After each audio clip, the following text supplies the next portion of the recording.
বস্তাত আদা লগাওঁ আহক।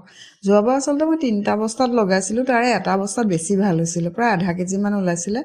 বাকী 2টা বস্তাত অলপ কম ওলাইছিল যদিও যেতিয়া আচলতে ৰান্ধোতে প্ৰয়োজন হয় তেতিয়া তুলি তুলি অনা যায়। আৰু এটা বস্তাত ভাল হোৱাৰ আমাৰ মেইন কাৰণটো হ'ল তাত বালিৰ পৰিমাণ বেছি আছিল।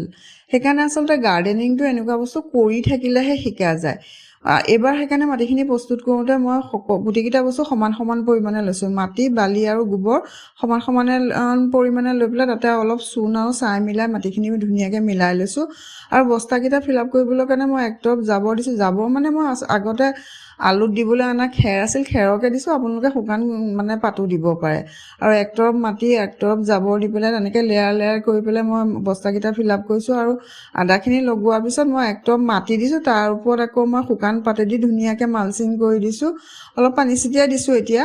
আৰু চাওঁ এবাৰ কেনেকুৱা হয়। আজিলৈ আহোঁ, বাই।